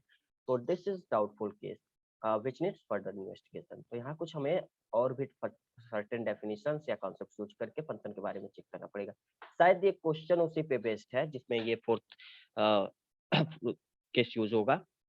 Anyways, a point AB is said to be critical point for a two variable function fxy if fx and fy both exist at AB and partial derivative of f with respect to xy at AB is 0। मतलब कोई भी function f x y का हमें critical point A b, यदि किसी function f x y का critical point होगा तो पहले तो वो चीज ये है कि एफ एक्स और f y partial derivative with respect to x और वाई इस पॉइंट पे एग्जिस्ट करने चाहिए और दोनों एट पॉइंट दैट पॉइंट 0 होने चाहिए। अच्छा, एक और केस होता है कि मान लो पार्शियल डेरिवेटिव किसी सर्टेन पॉइंट पे नहीं एग्जिस्ट कर रहा है किसी फंक्शन के, तो हम वो भी कह देते हैं कि वो भी क्रिटिकल पॉइंट होता है ना। For example single valued function की बात करेंगे तो 1/x जो फंक्शन है इसका x इज इक्वल टू 0 पे तो डेरिवेटिव एग्जिस्ट नहीं कर रहा है, लेकिन x इक्वल टू 0 इसका क्रिटिकल पॉइंट होता है। तो ये भी केस होता है कि यदि ऐसा पॉइंट मिले जिसमें पार्शियल डेरिवेटिव एग्जिस्ट नहीं कर रहे हैं तो वो भी हमारा एक केस हो जाता है। एनीवेज, ऑलराइट, हम आगे बढ़ते हैं, क्वेश्चन देखते हैं। तो ये हमारा फंक्शन दिया हुआ है fxy is equal to x to the power 6 minus 2x square y minus x to the power 4y plus 2y square। 6 degree का एक पॉलिनोमियल है 2 वेरिएबल में बेसिकली। तो हम पहले क्रिटिकल पॉइंट फाइंड करने के लिए क्या करेंगे, fx इज इक्वल टू 0 दिखाएंगे। तो ये हमने किया 6x to the power 5 minus 4xy minus 4x cube y is equal to 0। This is your equation 1। मतलब पार्शियली डिफरेंशिएट किया x के रिस्पेक्ट में f को, पार्शियली डिफरेंशिएट करेंगे तो f को विथ रिस्पेक्ट टू y 0 के इक्वल करेंगे तो ये चीज हमारे पास आई। एफ एक्स और एफ वाई 0 होना चाहिए ना क्रिटिकल पॉइंट के लिए, तो ये आया। अच्छा, तो ये यहाँ से क्लियर एक बात समझ में आ रही थी कि आ रही है कि 0 0 इसका क्रिटिकल पॉइंट होगा, क्योंकि 0 0 जो है वो दोनों इक्वेशन को सेटिस्फाई करता है। Okay, then 0 0 is critical point, तो ये हमारा एक बात क्लियर हो गई कि हमारा जो फोर्थ ऑप्शन है वो तो फॉल्स हो गया। उन्होंने दिया है ना 0 0 इज नॉट क्रिटिकल पॉइंट, मतलब ओरिजिन क्रिटिकल पॉइंट नहीं है, लेकिन हमने तो देखा ओरिजिन क्रिटिकल पॉइंट है। ओके, तो अब हम तीनों ऑप्शन जो है वो ओरिजिन पे बात किए, क्या है ना 5 डिग्री की पॉलिनोमियल आ रहे थे, मतलब 5 रूट्स आते तो 5 क्रिटिकल पॉइंट्स हो सकते थे, बट ये इस पे बात कर रहे हैं, केवल एक क्रिटिकल पॉइंट को उन्होंने फिक्स कर दिया। ठीक है, partial derivative, second order partial derivative निकालो एक्स एफ का, तो ये आ गया 13x to power 4 minus 4y minus 12x square y, f x y निकाला minus 4x क्यूब आ गया, f second order partial derivative of f with respect to y निकालोगे 4 आया। ओके, 0 0 पे वैल्यूज देखते हैं, r क्या हो जाएगा एफ एक्स एक्स एट 0 0, तो ये 0 हो गया, s जो हो गया एफ एक्स वाई एट 0 0, ये भी 0 हो जाएगा, यहाँ से ऑब्वियस है, दोनों चीजें दिख रही हैं। लेकिन जो t है तो कांस्टेंट फंक्शन है, तो एफ वाई वाई एट 0 0 क्या होगा 4 हो गया। तो यहाँ से हमारे पास क्या आ रहा है R T minus S square, मतलब 0 इंटू 4 0 माइनस एस स्क्वायर 0, तो r T minus S square 0 आ गया, तो मतलब सेकेंड ऑर्डर टेस्ट जो हमारा हो गया इनकंक्लूसिव है, फोर्थ केस जो हमने डिस्कस किया था। अच्छा, तो अब हम क्या करेंगे, इसको दूसरे वे से चेक करेंगे कि बिहेवियर कैसा है एफ एक्स वाई का 0 0 के नेबरहुड में। ठीक है, देखते हैं कैसे करते हैं। ओके, कंसीडर करो एक y जो कोऑर्डिनेट है उसको सी एक्स स्क्वायर ले लो, एफ एक्स सी एक्स स्क्वायर निकालो, x और सी एक्स स्क्वायर, सपोज x2 ले रहे हो तो सी कोई नंबर है रियल नंबर, तो 4 टाइम्स सी ले लोगे, एक्स स्क्वायर है ना 4 टाइम्स सी, तो एफ टू कामा 4 सी पे निकालोगे, मतलब एक्स एफ एक्स सी एक्स स्क्वायर निकालो, तो y के प्लेस पे सी एक्स स्क्वायर रखोगे, ये चीज आ जाएगा आपका। ओके, यहाँ से आप बेसिक सिंपल इसको करोगे, थोड़ा सा सिंपल करोगे तो 1 minus C into X power 4 into X square minus 2 C आ गया। अच्छा, तो अब हम बिहेवियर डिस्कस करना है हमें 0 0 के अराउंड में, तो हम देखते हैं कि जब सी को हमने 0 से 1 के बीच में रखा और ये हमारा जो मॉडुलस एक्स है ये 0 से लेस देन और equal to x is less than और इक्वल टू रूट 2 सी लिए, तो आप इसको पुट करो, इसमें सी को हमने 0 से 1 के बीच में लिया, मतलब ये क्वांटिटी हमारी ग्रेटर देन 0 है, ये 0 से रूट 2 सी है, ये भी ग्रेटर देन 0 होगा, ये भी हमारा ग्रेटर देन जीरो सॉरी, लेकिन ये जो हमारा है ये हमारा लेस देन 0 हो सकता है, ये जो है ये हमारा ग्रेटर देन 0 है, 1 से छोटा है, ये जो है ग्रेटर देन 0 हो रहा है, बट ये क्वांटिटी जो हमारी है ये लेस देन 0 हो जाएगी। ओके, चेक करना क्या इसमें वो लॉजिक लगता है, यहाँ से आपको दिख रहा है 0 से 2c के बीच में, इसीलिए हमने ऐसा पॉइंट चूज किया, तो ये 2c से छोटी वैल्यू आ जाएगी और ये 2c से रिप्लेस करना है, c जो भी 0 से 1 लो, तो ये हमारा एफ एक्स सी एक्स स्क्वायर जो हो गया ये लेस देन 0 हो गया, समझ गया ना। ओके, ऑल राइट, अब ये हमारा एफ एक्स 0 हो गया, ये is equal to x power 6 is greater than 0, तो ये चीज हमारे पास आ जाती है। यदि हम y के प्लेस पे 0 ले लें तो ये सारा तो 0 हो जाएगा, केवल x पावर 6 मिलेगा, और x पावर 6 आपको क्लियरली पता है ये ग्रेटर देन 0 होगा, नेगेटिव वैल्यूज लोगे तो भी x पावर 6 0 आएगा, 0 से बड़ा आएगा, सॉरी। तो ये हमारा 0 0 के नेबरहुड में एक साइड लेस देन 0 है फंक्शन की वैल्यू, एक साइड ग्रेटर देन 0, तो from above we observe that f is not maintaining the same sign in the neighborhood of 0 0, so we can say that 0 is the saddle point of the given function. Okay, then you go with option C, option C आपका सही होगा। ठीक, next question देखते हैं, ये basically numerical analysis का question है, but हम यहाँ रियल एनालिसिस में डिस्कस कर सकते हैं, सिंपल क्वेश्चन है, कुछ नहीं है, सिंपल सा कॉन्सेप्ट यूज होगा, बस ये क्वेश्चन हो जाएगा। कह रहे हैं कि f कोई पॉलिनोमियल फंक्शन है ऑफ डिग्री एटमोस्ट, एक मिनट, f क्या दिया है, f इन्होंने कहा है कि पॉलिनोमियल फंक्शन है, let f be any polynomial function of degree at most 2, मतलब 1 डिग्री का भी हो सकता है, डिग्री एटमोस्ट 2 का, 0 डिग्री का भी हो सकता है, over R set of real numbers पे ये फंक्शन है, f जो है पॉलिनोमियल फंक्शन है degree at most 2, if the constant a and b are such that it satisfies df over dx is equal to afx plus 2 times fx plus 1 plus b times fx plus 2 for all x belonging to r, then 4a plus 3b की value निकालनी है। ठीक, हमारा ये दिया है कि यदि डिफरेंस जो डेरिवेटिव है f का विद रिस्पेक्ट टू x वो is equal to a f x plus 2 f(x+1) plus b f(x+2) है, तो 4a प्लस 3b की वैल्यू निकालनी। ओके, तो ये कहा है एटमोस्ट 2 हम कंसीडर कर सकते हैं, एटमोस्ट 2 डिग्री का पॉलिनोमियल कंसीडर कर सकते हैं, तो हम चलो 1 डिग्री का ही पॉलिनोमियल लेके वेरीफाई करते हैं। 1 डिग्री का पॉलिनोमियल हमने कंसीडर कर लिया, f(x = x), एनी पॉलिनोमियल लिखा है ना, उसके लिए ट्रू होना चाहिए। चलो देखते हैं, तो df ओवर dx इसका पार्शियल सॉरी इसका डेरिवेटिव निकाला x के रिस्पेक्ट में, और ये दिया है कि इसको सेटिस्फाई करता है, तो x के रिस्पेक्ट में डेरिवेटिव निकालोगे 1 आएगा। 1 is equal to ax plus 2 times x+1 plus b times x+2। Okay, अब ये 1 इज इक्वल टू आप x के कोफिशिएंट और 1 के कोफिशिएंट के फॉर्म में राइट हैंड साइड लिखो। तो x का कोफिशिएंट क्या है, a प्लस 2 प्लस b, और 1 का कोफिशिएंट क्या है, 2 प्लस 2b। अच्छा, तो दोनों साइड पॉलिनोमियल है, कंसीडर कर सकते हैं। यहाँ x का जो कोफिशिएंट है 0 है, 1 का कोफिशिएंट दिख ही रहा है, तो दोनों साइड को कंपेयर करो, तो a प्लस 2 प्लस b क्या हो जाएगा, 0 हो जाएगा। a प्लस 2 प्लस b 0 हो जाएगा, तो यहाँ से a इज इक्वल टू -3/2, नहीं, a प्लस 2 प्लस b 0 हो जाएगा, और ये जो 2 प्लस 2b है ये 1 हो जाएगा, तो यहाँ से b इज इक्वल टू -1/2 आ गया। अब b को यहाँ पुट करोगे, तो यहाँ से a इज इक्वल टू -3/2, देखना ये चीज आएगी, a is equal to -3/2, b is equal to -1/2, तो 4a प्लस 3b आप इवेल्युएट कर लोगे। 4a प्लस 3b आपका क्या आ रहा है, -7.5, चेक करना यही आएगा। तो ये आपका आंसर जो न्यूमेरिकल आंसर टाइप क्वेश्चन था, इसमें आप -7.5 फिल कर दोगे। ओके, अल्टरनेटिवली हमने कहा ना एटमोस्ट 2 है, तो हम 2 डिग्री का एक पॉलिनोमियल लेके चलते हैं, इसको भी तो चेक कर सकते हैं। तो यदि चाहो तो आप यहाँ से भी कर सकते थे, देखोगे वही आंसर आएगा। 2 डिग्री का पॉलिनोमियल हमने कंसीडर कर लिया x² जो कि for all x belonging to r के लिए डिफाइंड, और ये इन्होंने दे रखा है कि ये सेटिस्फाई करता है। तो यहाँ जब डेरिवेटिव निकालोगे x² का विथ रिस्पेक्ट टू x, तो 2x आएगा, और ये आगे तो हमने लिख दिया f(x) क्या हो गया, a into x² plus 2 times f(x+1) हो जाएगा x+1 का स्क्वायर प्लस b f(x+2) हो जाएगा x+2 का स्क्वायर। ठीक, अब हम राइट हैंड साइड को एक्सपेंड करेंगे, सिंपल करेंगे, तो ये x² का जो कोफिशिएंट आ जाएगा a प्लस b प्लस 2, और ये x का कोफिशिएंट आ जाएगा 4 इंटू 1 प्लस b, और ये 1 का कोफिशिएंट 4b प्लस 2। तो लेफ्ट हैंड साइड से कंपेयर करोगे, तो यहाँ x² का कोफिशिएंट 0 है, और x का कोफिशिएंट 2 है, 1 का कोफिशिएंट तो 1 है ही। फर्स्ट एंड तो ये comparing both sides we have क्या आ गया, ये चीज आएगी जाएगी ना, 4b plus 2 is equal to 0, 1 का कोफिशिएंट 0 है, यहाँ नोटिस करना, हमने 1 का कोफिशिएंट 1 बोल दिया था, तो 1 का कोफिशिएंट 0 है, तो b इज इक्वल टू -1/2 आ गया। ठीक, और ये a plus b plus 2 x² का कोफिशिएंट भी 0 है, तो यहाँ से b इज इक्वल टू -1/2 रखेंगे, a की वैल्यू -3/2, वही वैल्यूज आई, b की वही वैल्यू, a की वैल्यू वही, तो 4a प्लस 3 की भी वैल्यू वही आएगी। वैसे अभी आप कर सकते थे, -7.5 आंसर हो गया। ओके, तो ये थे 2019 के क्वेश्चंस जो कि हमने डिस्कस किए। ऑलमोस्ट रियल एनालिसिस से इतने क्वेश्चन आए थे, तो आप एक चीज देख के समझ गए होंगे कि फिक्स पैटर्न है जहाँ से क्वेश्चन आ रहे हैं। एक क्वेश्चन तो फंक्शन ऑफ सेवरल वेरिएबल से जो आ रहा है, local maxima minima saddle point की बात कर रहे हैं। दूसरा क्वेश्चन जो फंक्शन ऑफ सेवरल वेरिएबल से उठा रहे हैं, उसमें वो कंटिन्यूटी, डिफरेंशिएबिलिटी, पार्शियल डेरिवेटिव्स की बात कर रहे हैं। एक आप क्वेश्चन और पूछ ले रहे हैं जिसमें डायरेक्शनल डेरिवेटिव की बात हो रही है, और एक क्वेश्चन और जो पूछा जा